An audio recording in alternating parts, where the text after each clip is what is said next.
وأشهد أن لا إله إلا الله وحده لا شريك له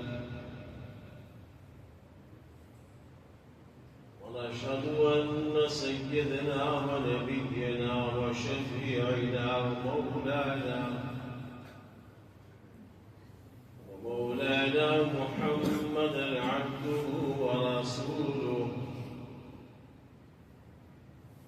المبعوث إلى الأسود والأحمر لتتميم مكارم الأخلاق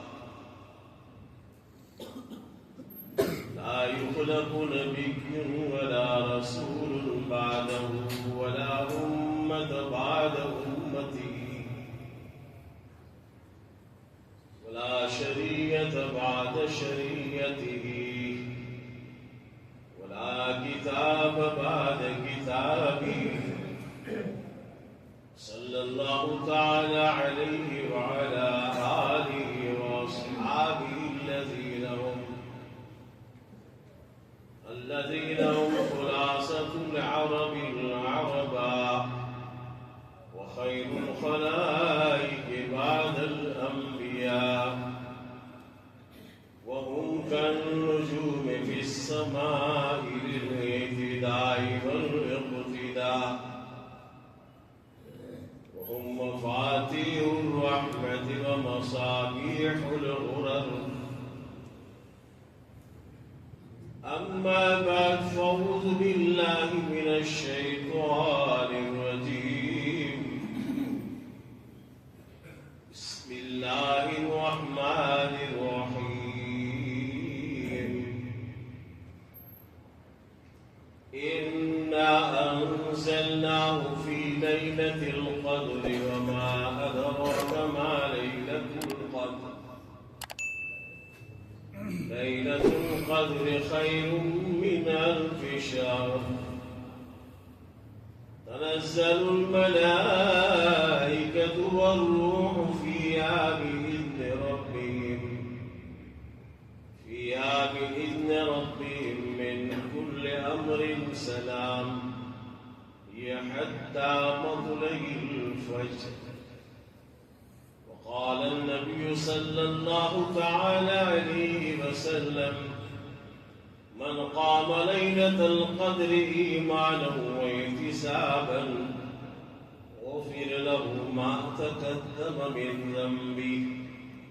صدق الله مولانا العظيم وصدق رسوله النبي الأمي الكريم ونحن على ذلك لمن الشاهدين والشاكرين والحمد لله رب العالمين.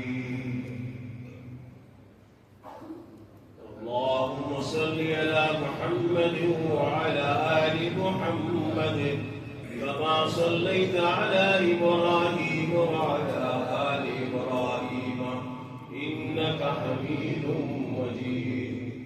اللهم بارك على محمد وعلى آل محمد كما باركت على إبراهيم وعلى آل إبراهيم إنك حميد مجيد.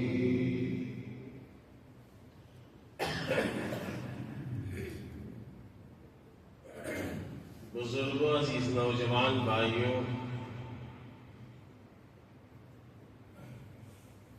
مبارک مہینے کی مخصوص عبادات روزہ، تراویح نماز، قرآن کی تلاوت، اس کے فضائل آپ سن چکے ہیں. آج ایک ایسی عبادت کی طرف آپ کی ذہن کو متوجہ کرنا چاہتا ہوں، اور وہ عبادت ہے اعتکاف.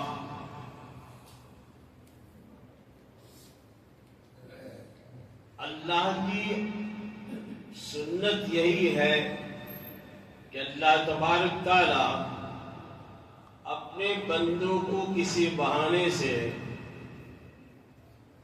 اپنی رحمت میں ڈھانپ لینا چاہتا ہے، اور کسی ایک ادنا بندے کو بھی جہنم میں پہنچے یہ نہیں چاہتا. یہ رحمان رحیم ہے،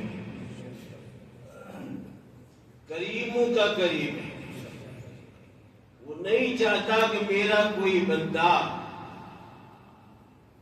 جہنم میں چلا جائے. اس لیے اللہ تبارک تعالیٰ ایسے ایسے موقع دیتا ہے بندوں کو کہ کسی بھی طرح سے میرے بندے بچ جائے. کتنا رہی اور اعتکاف کیوں ہوتا ہے؟ 20 دنوں میں تو ہم اپنے نفس کی خواہشات کو مغلوب نہیں کر سکتے. کچھ نہ کچھ کوتاہیاں ہو جاتی ہیں. روح کی پرورش جیسی ہونی چاہیے ویسی نہیں ہوتی. حالانکہ روح کی تربیت ہے، اس میں نفس کو مغلوب کرنا ہے اور نفس کو کچلنا ہے. تو 20 دنوں میں جو کچلنا تھا وہ کچلنا نہیں ہے. اس لیے کہ شیطانی اثرات وہ ظاہر ہوتے ہیں. کچھ نہ کچھ تو گڑبڑ ہو جاتی ہے.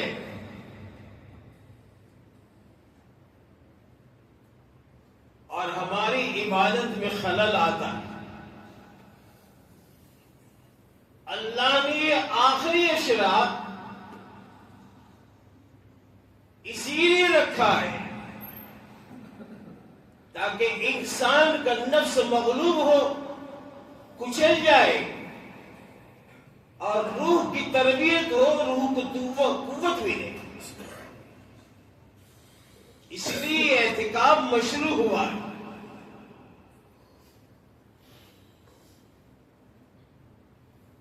اور اعتکاف 3 طرح کا ہوتا ہے. ایک سنت موقدہ جو رمضان کے عشری اخری میں ہوتا ہے. یہ سنت موقدہ علی الکفایہ ہے. اگر بستی میں سے کوئی ایک بھی انسان اعتکاف میں نہ بیٹھے تو پوری بستی گنہگار ہے. بات سمجھ میں آئی؟ اور اگر کچھ لوگ بیٹھ جائے تو بستی کی ذمہ داری ہٹ جاتی ہے. اسی کا نام ہے سنت موقدہ علی الکفایہ. تو ایک تو یہ ہے. دوسرا ہے واجب.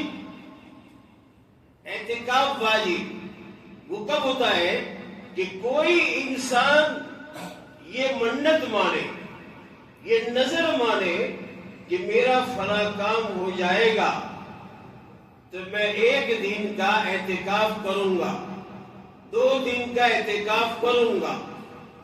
تو یہ واجب ہوا. تم نے منت مانی، تم پر واجب ہو گیا. اور 1 دن کا اعتکاف صبح سے لے کر مغرب تک کرنا ہوگا. یہ ہے واجب. ہمارے امام صاحب رحمت اللہ علیہ کے نزدیک واجب اعتکاف 1 دن کا ہی ہے، اس سے کم نہیں ہے. اس سے زیادہ کر سکتے. منت کا اعتکاف. تیسرا اعتکاف ہے مستحب. آدمی ہر وقت اعتکاف کر سکتا ہے جس میں کوئی قید نہیں. مسجد میں آیا، وضو کیا اور اندر جماعت خانے میں داہنا پاؤں رکھ کے نیت کر لے کہ اللہ جب تک مسجد میں ٹھہروں میں اعتکاف کی نیت کر لیتا ہوں. یہ مستحب ہے. یہ تو گھڑی گھڑی کر سکتا ہے انسان. سنت موقدہ علی الکفایہ پر تاکید ہے اور اس میں کچھ قوانین ہے، اس کا احتیاط کرنا پڑتا ہے۔ اللہ کے رسول صلی اللہ علیہ وسلم ہر سال پورے عشرے کا اعتکاف کرتے تھے۔ کون کرتا تھا بھائی؟ جناب رسول اللہ۔ اور آخری وفات کے سال میں، پردہ ہونے کی سال میں 20 دن کا اعتکاف کرنا۔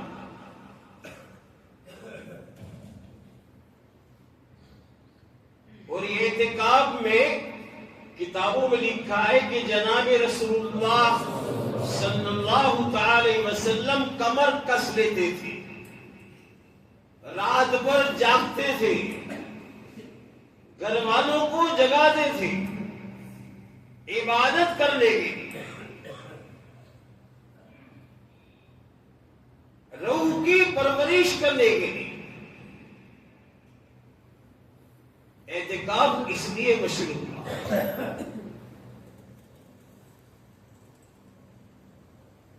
آدمی نیت کر کے مغرب سے پہلے داخل ہو جائے اور بغیر کسی عذر کے باہر نہ نکلے، یہ قانون ہے۔ حالت اعتکاف میں اگر بغیر کسی عذر کے تھوڑی دیر بھی صحن میں ٹھہرا تو اعتکاف ٹوٹ جائے گا۔ یہ لکھ رکھو، کسی سے بات کرنے، کسی سے مصافحہ کرنے، کسی کے جنازے میں شریک ہونے نہیں ٹھہر سکتے،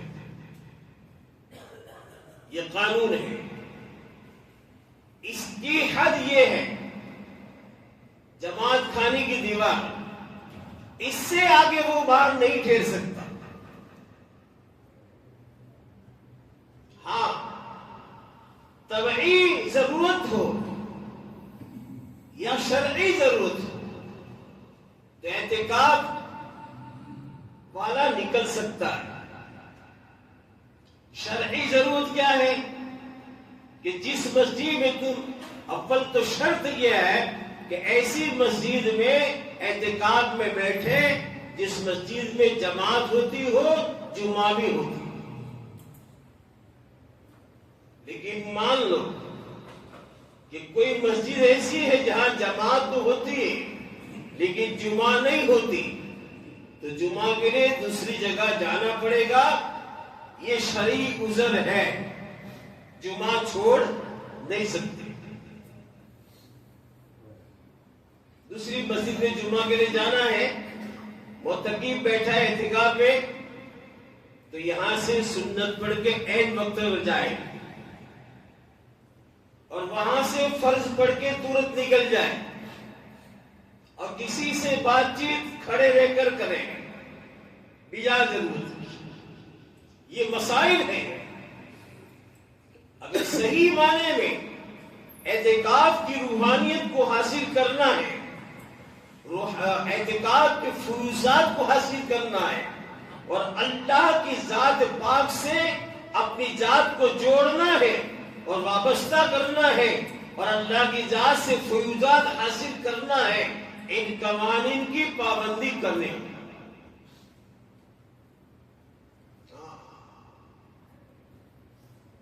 یہ شرعی عذر ہوا۔ طبعی عذر، پیشاب کرنا، یہ طبعی عذر ہے، آدمی جا سکتا ہے۔ پاخانہ کرنا، غسل جنابت، حاجت ہو گئی اعتکاف میں نہانے کی، واجب ہو گیا، اس کے لیے بھی غسل کے بھی جا سکتا ہے، لیکن جتنی ضرورت ہے اتنا ٹائم استعمال کر سکتا ہے۔ 15 منٹ میں تمہارا کام ہو جاتا ہے اور تم آدھا گھنٹہ باہر بیٹھے رہو تو نہیں چلتے۔ اسی لیے میں عام مسلمانوں کو تاکید کرتا ہوں کہ اعتکاف والوں کے لیے تھوڑی قربانی دیں گے انشاءاللہ۔ وہ لائن مت لگانا، بہت سی جگہ تکلیف ہوتی ہے، بیچارہ اعتکاف والوں کو استنجا کرنا ہے، کسی کو بیڑی پینا ہے، کسی کو گٹکا کھانا ہے، اس کو جانا ہے، حاجت ہے، پریشر آ رہا ہے، وہ باہر کھڑا ہے، ادھر جاتا ہے، ادھر آتا ہے، ادھر جاتا ہے، ادھر آتا ہے، اس کے اعتکاف میں خلل ہوتا ہے۔ تو کم سے کم ہم لوگ گھر جائیں اور معتکف کو تکلیف نہ دیں، تو اس پر بھی آپ کو بھی ثواب ملے گا۔ آپ جب معتکف کا خیال کرو گے، اس لیے کہ معتکف کیا ہوتا ہے؟ اللہ کا مہمان ہوتا ہے، اور معتکف کا تعلق ڈائریکٹ خدا سے ہوتا ہے۔ 20 دنوں میں تو ڈائریکٹ خدا سے نہیں ہوتا، لیکن اس میں ڈائریکٹ خدا سے تعلق ہوتا ہے۔ تو اس کی پریشانی کا خیال کریں، اس کو سہولت دیں۔ بات سمجھ میں آتی ہے؟ اس کا خیال کریں۔ بہت تکلیف ہوتی ہے مساجد میں، دیکھتے ہیں ہم، بیچارہ باہر شہر میں جاتا ہے، اندر آتا ہے، شہر میں جاتے ہیں، اندر آتا ہے۔ بھئی کیوں ایسا کرتے ہو؟ وہاں لائن لگی۔ اللہ کے بندے، تم لوگ اعتکاف میں نہیں بیٹھے ہو، تم گھر چلے جاؤ، گھر جا کے استنجا کر۔ مغرب کے ٹائم پر، ظہر کے ٹائم پر، عصر کے ٹائم پر، یہ تو غلط بات ہے۔ تو میرے آقا نے پورے عشرے میں اعتکاف رکھا ہے اور رکھتے تھے، اور آپ صلی اللہ علیہ وسلم اپنے گھر والوں کو جگاتے تھے اور عبادت میں مشغول رہتے تھے۔ ایک بات، اعتکاف میں خاموش رہنا یہ بھی اچھا نہیں، خاموش رہنا یہ بھی اچھا نہیں۔ کچھ نہ کچھ دین کی بات کرے، کتاب کی تعلیم کرے، کتاب پڑھے، قرآن پڑھے، ذکر کرے، تسبیح کرے۔ اگر کچھ بھی نہیں کرتا تو سو جا۔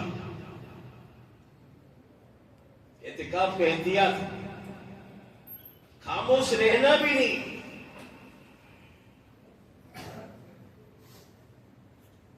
اللہ کا ذکر کرے، تلاوت کرے، تسبیح پڑھے، درود شریف پڑھے، جو آتا ہے وہ پڑھتا رہے۔ اس لیے کہ اعتکاف میں اللہ دنیا سے تعلقات کو توڑوا دیتا ہے 10 دن کے لیے۔ یہ نہ فون کرے گھر پہ، اولاد سے بھی الگ کر دے، بزنس سے بھی الگ، تعلقات سے الگ،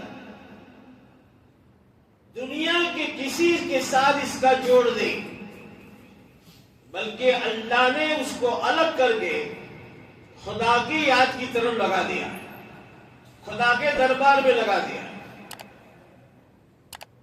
حضرت عطا رحمت اللہ علیہ لکھتے ہیں کہ معتکف یعنی اعتکاف کرنے والے کی مثال ایسی ہے جیسے کوئی بڑا سخی آدمی ہو، بہت بڑا، اور اس کے دروازے پر جا کے پڑ جائے کہ میں تو لے کے جاؤں گا۔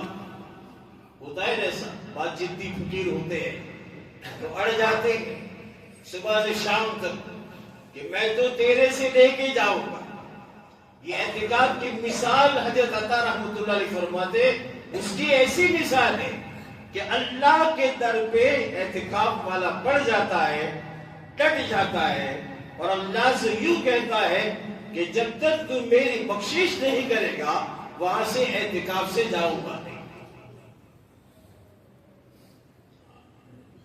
یہ اعتکاف کی مثال، اعتکاف کرنے والے کی مثال بتائیں کہ اس کے دربار میں، خدا کے دربار میں ہے، اور اللہ سے مانگے، روئے، جو مانگنا ہے، سماج کا ہو، گھریلو ہو، تجارت کا ہو، بیماری کا ہو، کوئی بھی مسئلہ ہو، خدا کے سامنے پیش کرے، اور اللہ تمہاری دعا ڈائریکٹ سنتا ہے۔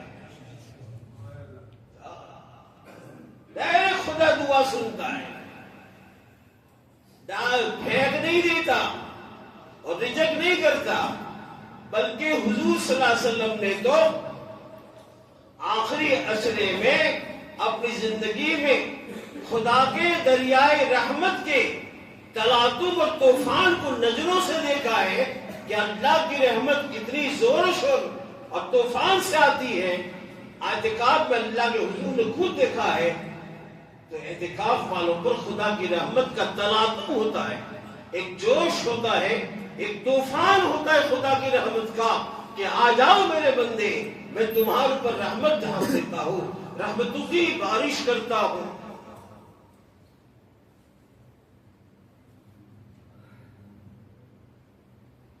کتابوں میں لکھا ہے کہ نفلی اعتکاف کوئی کر لیتا ہے تو اعتکاف کرنے والے کے بیچ میں اور جہنم کے بیچ میں 3 خندقیں کھود دی جاتی ہیں۔ کتنی خندقیں؟ اور ایک خندق کا فاصلہ زمین سے لے کر آسمان تک کا جو ہے اتنا فاصلہ ایک خندق میں ہے، اور خندق کہتے ہیں کھائی کو۔ خندق کس کو کہتے ہیں؟ ایک کھائی اتنی چوڑی، ایسی ایک معتکف اعتکاف کرتا ہے تو اس کے اور جہنم کے بیچ میں 3 خندقیں 3 کھائے کھوئی جاتی ہیں، اتنا فاصلہ ہو جاتا ہے۔ مطلب کہ جہنم میں نہیں جائے، کیا مطلب؟ جہنم میں نہیں جائے گا، کیونکہ خدا یا تو معاف کر دیتا ہے، کسی کو رزق نہیں کرتا، جو بھی اس کے دربار میں بیٹھا اس کو اللہ رزق نہیں کرتا۔ یہ بات الگ ہے کہ ہم کمزور لوگ نا امید ہو جائیں، اور نا امید ہونا تو کفر ہے۔ لا تقنطوا من رحمت اللہ، اللہ کی رحمت سے مایوس ہونا یہ کفر کی بات ہے۔ ہاں، یقین ہونا چاہیے کہ اللہ میرے سوال کو، میرے تقاضوں کو، میری مانگ کو خدا پوری کرے گا انشاءاللہ۔ تو یہ اعتکاف ہے، اس کا صحیح استعمال کریں۔ اللہ نے جب توفیق دیے تم دیوانوں کو بیٹھنے کے لیے تو 10 دن پورا احتیاط کے ساتھ اعتکاف کریں، پورا احتیاط کے ساتھ اعتکاف پوری احتیاط کے ساتھ کیا جائے، اپنا وقت ضائع نہ کریں، باتوں میں نہ لگ جائیں۔ اس کا مطلب یہ نہیں کہ تم مکمن بیٹھے رہو، نہیں، یہ بھی نہیں، بات بھی کرو، ذکر بھی کرو۔ اور اعتکاف کرنے والوں کو تو اتنا بڑا درجہ دیا اللہ نے کہ باہر جو لوگ ثواب حاصل کرتے ہیں تم نہیں کر سکتے، بیٹھے بیٹھے تم کو ثواب مل جاتا ہے۔ سبحان اللہ، اتنا بڑا فائدہ ہے اعتکاف کرنے والوں کا۔ کوئی بیمار آدمی ہے محلے میں تو خبر دیکھنے جانے کا ثواب ہے، معلوم ہے، بہت ثواب ہے، لیکن اعتکاف والا نہیں جا سکتا، لیکن اس کا ثواب جو ملتا ہے دیکھنے والے جانوں کو، ان کو اتنا ثواب معتکف کو ملے گا۔ جنازہ آیا، شریک نہیں ہو سکتی، جنازے میں جا نہیں سکتی، تدفین میں نہیں جا سکتی، لیکن یہ سارا ثواب اللہ اتنا خوش ہے ان کے ساتھ دربار میں بیٹھنے سے کہ تم کو بیٹھے بیٹھے میں سب کا ثواب دوں گا۔ حالانکہ جنازے میں شریک میں کتنا ثواب؟ 1 قرات 2 قرات بہت پہاڑ کے برابر ثواب ہے، لیکن اللہ فرما دے بہت پہاڑ کا قرات کا ثواب، جنازے میں شریک ہونے کا ثواب جو ہے وہ تمہیں بیٹھے بیٹھے دے دے، کہ تم اپنے نفس کو مارنے کے لیے بیٹھے، نفس کو مارنا، روح کی تربیت کرنی ہے، سارا تعلق روح سے ہوگا۔ کس سے ہوگا بھائی؟ روح سے ہوگا، مریں گے تو روح سے ہوگا، عذاب روح سے ہوگا۔ اس لیے روح کی پرورش کر لی جائے دنیا سے رخصت ہونے سے پہلے۔ حضور صلی اللہ علیہ وسلم فرمایا من قام لیلۃ القدر ایمانا واحتسابا غفر له ما تقدم من ذنبه۔ اللہ نے ایک اور انعام دیا، اس عشرے میں اعتکاف دیا، اور اعتکاف کے ساتھ ساتھ ایک اور انعام دیا کہ لیلۃ القدر کی تلاش کرو۔ کس کی تلاش کرو؟ لیلۃ القدر کی تلاش کرو، جاگو۔ یہ جو ہم نے پکڑ لیا ہے کہ 27ویں کو جاگنے کا، باقی دوسری طاق راتوں کو ہم چھوڑ دیتے، دوسری راتوں نہیں جاگتے۔ حالانکہ میرے آقا کا منشا کیا ہے جناب رسول اللہ صلی اللہ علیہ وسلم کا کہ میرے امتی ہر رات کو جاگے لیلۃ القدر کے لیے، ملے نہ ملے اس کو مت سوچو، لیکن حضور عادت ڈالنا چاہتے امت کو کہ ہر رات کو جاگتے رہے۔ طاق راتوں میں آتی ہے لیلۃ القدر، 21 23 25 29 اس طریقے پر آتی، 27 29 طاق راتوں میں لیلۃ القدر آتی ہے۔ ہاں بزرگوں کا تجربہ ہے کہ اکثر و بیشتر 27 کو آئی ہے، لیکن اس کا مطلب یہ نہیں کہ ہم 27 کو پکڑ لیں اور باقی راتوں سے ہم جاگنے سے محروم ہو جائیں۔ لوگ نہیں جاگتے۔ اللہ کے رسول نے امت کو عادت ڈالنے کے لیے کہا، ورنہ حضور کو بتا دیا۔ کیا بتا دیا؟ لیلۃ القدر، اور بھلوا دی۔ اس میں بھی اللہ کا راستہ نہیں بھلواتے، اور میرے آقا بتا بھی دیتے تو یہ امت 27 کو پکڑ لیتے۔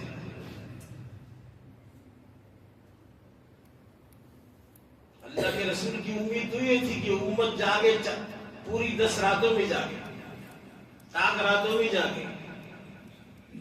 ایک مرتبہ سرکار دو عالم سے فرمایا کہ مجھے شب قدر بتا دی گئی اور میں تم کو بتانے کے لیے باہر آیا۔ نوسط دیکھو، میں تم کو بتانے کے لیے صحابہ سے فرمایا باہر آیا، لیکن تم جگڑ رہے تھے تو مجھے بلوا دیا۔ یہ نحوست۔ قوم میں جب جھگڑا ہوتا ہے، فساد ہوتا ہے قوم میں، معمولی بات کو جب جھگڑا کرتے ہیں آپس میں تو اللہ تعالیٰ رحمت سے مایوس کر دیتا ہے، رحمت سے دور کر دیتا ہے۔ کس سے دور کرتا ہے؟ اپنی رحمت سے دور کرتا ہے۔ اور پھر خصوصاً اس مبارک مہینے، یہ تو اچھی بات نہیں ہے۔ یہ معصوم اور مظلوم لوگ جھگڑا کر بیٹھتے ہیں، کیا فائدہ اس سے؟ کچھ فائدہ نہیں۔ اوپر سے تمہاری جو خدا کی رحمت تھی تم پر وہ ہٹ گئی، اللہ نے تمہیں محروم کر دیا۔ تھوڑا تو سوچنا چاہیے ہمیں کہ ہم کیوں جھگڑا کرتے ہیں، کیوں جھگڑا کرتے ہیں؟ صحابہ کو کہا کہ تم جھگڑتے تھے، اللہ نے مجھے بھلوا دیا، ورنہ میں تم کو بتاتا۔ اور بلانے میں بھی خدا کی مصلحت۔ اگر حضور بتا دے کہ یہ رات کو آتی ہے تو ساری دنیا کی امت ایک ہی رات کو جاگتی ہے۔ اور اللہ کے رسول صلی اللہ علیہ وسلم چاہتے یہ ہے کہ میری امت پوری طاق راتوں میں جاگتی رہے۔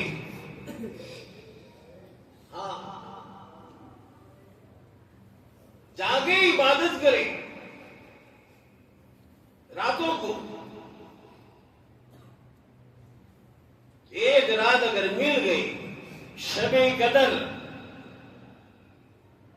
تو کتنے ہزاروں سال تک تم نے عبادت کی، ہزاروں سال تک نہ معلوم کتنے سال کی عبادت کی، ایک رات جاگنے میں ہزاروں سال کی عبادت کا سوال۔ اللہ کے رسول صلی اللہ علیہ وسلم فرماتے ہیں جب شب قدر ہوتی ہے، کسی کو مل جاتی ہے، تو اللہ تعالی جبریل کو حکم فرماتے ہیں کہ جاؤ اور دنیا میں جا کے فرشتوں کی ایک بہت بڑی جماعت لے کے جاؤ۔ کتابوں میں لکھا ہے کہ ایک سبز جھنڈا میرے آقا جبریل کے ہاتھ میں ہوتا ہے، اور پوری ٹکڑی فرشتوں کی کعبۃ اللہ پر اترتی ہے، اور جبریل علیہ السلام اس سبز جھنڈے کو کعبۃ اللہ پر گاڑ دیتے۔ پھر جبریل حکم فرماتے فرشتوں کو، اے میری ٹکڑی جماعت، تم اب دنیا میں پھیل جاؤ۔ شب قدر کی بات کرتا ہوں، کوئی نارمل چیز نہیں ہے، قسمت ہے جس کو مل جائے۔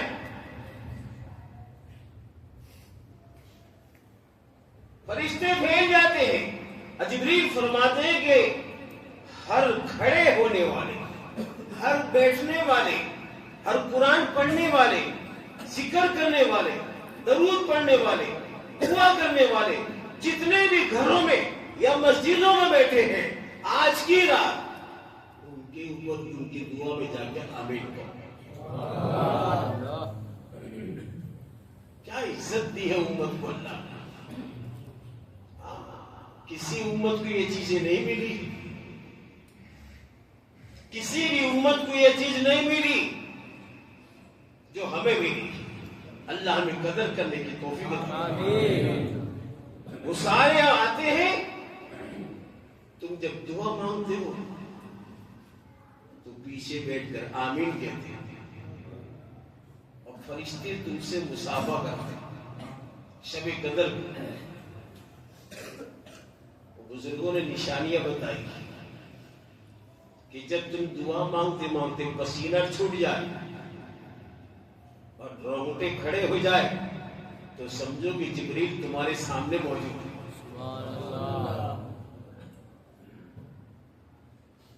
جبریل کی 600 بازو ہیں، 2 بازو شب قدر کو کھول دیتے، اور اس کی وجہ سے سورج کی کرنیں صبح نکلتی نہیں، سورج نکلتا نہیں۔ شب قدر جس دن ہوتی، اتنی بڑی قیمتی رات ملی اور اللہ نے عطا فرمائی، اور اس رات کو جو جاگے ثواب حاصل کرنے کی نیت سے اور اخلاص سے اللہ کو راضی کرنے کے لیے، فرمایا غفر لہ ما تقدم من ذنبہ، اس کے سارے پچھلے گناہ معاف، پچھلے گناہ سارے۔ اور گناہ معاف ہونے کا مطلب کیا ہے؟ صغیرہ گناہ، چھوٹے چھوٹے گناہ معاف ہو جاتے ہیں، لیکن کبائر گناہ ہے، بڑے بڑے گناہ، بڑے بڑے پاپ کیے ہیں، وہ کب ملیں گے؟ جبکہ توبہ کریں، سچی توبہ کریں تو بڑے گناہ مٹ جائیں گے۔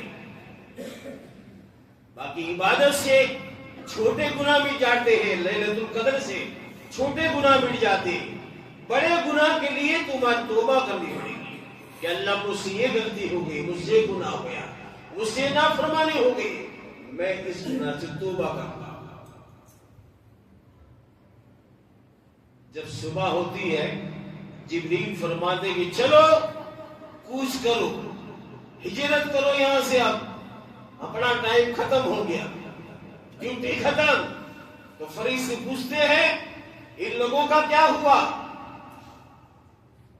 یہ جو رات کو جاگتے ہیں، اعتکاف میں بیٹھے ہیں، مسجدوں میں بیٹھے ہیں، بندیاں خدا کی گھروں میں دعا کرتی ہیں، ان کا کیا ہوا؟ کہا 4 قسم کے انسان کے سوا سب کو معاف کر دیا. 4 قسم کے انسان کے سوا سب کو معاف کر دیا.